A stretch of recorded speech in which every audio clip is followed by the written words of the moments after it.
भगवान अंतर ध्यान हो जाए तो आप अभी नष्ट करने की सोचने लगेंगे। तो देखो, जैसे पति का बहुत प्यारा शरीर है और मेरे भगवान वहां से अंतर ध्यान हो जाए, कितने मिनट गले लगाओगे?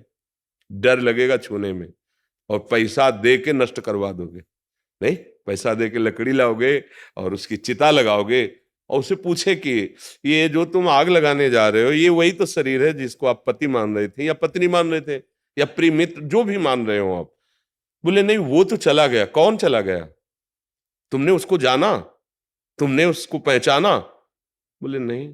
तो जाना तो शरीर को था, इसे गले लगाओ, अब इसे रखे रहो। नहीं नहीं, अब कैसे रख सकते हैं, वो चला गया। अनजाने में भी हम प्यार उससे कर रहे थे। कौन से? जो भगवान अंदर बैठे हैं, जो भगवान का अंश है।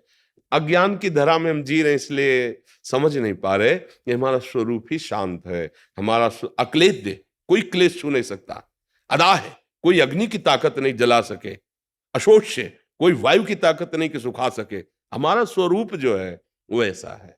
इसलिए नाम जप करते हुए जहां जहां मन जाए वहां वहां भगवत भावना, और या वहां वहां से मन हटाकर अपने प्रभु के नाम में लगाना। दीर्घ काल निरंतर सत्कार सेवितो दृढ़ भूमि, यह दीर्घ काल तक निरंतर ऐसा अभ्यास किया जाए तो सिद्ध हो जाएगा दृढ़ भूमि, फिर परमानंद की अनुभूति होगी।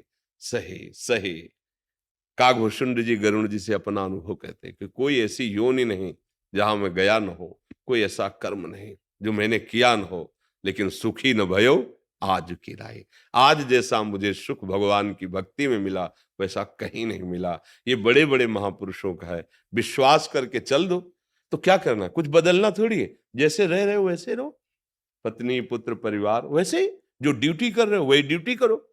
बस भावना बदलनी है। ये ड्यूटी भगवान की सेवा है, ये परिवार भगवान का ही दिया हुआ कर्तव्य है। तो हम उसका निर्वाह, पत्नी के साथ पति का कर्तव्य, पुत्र के साथ पिता का कर्तव्य, माता के साथ पुत्र का कर्तव्य, अपने अपने कर्तव्य का निर्वाह रूपी पूजा करते हुए और नाम जप करो, भगवान के सहारे रहो। जो एक सिद्ध संत को गति होती वही आपकी गति होगी।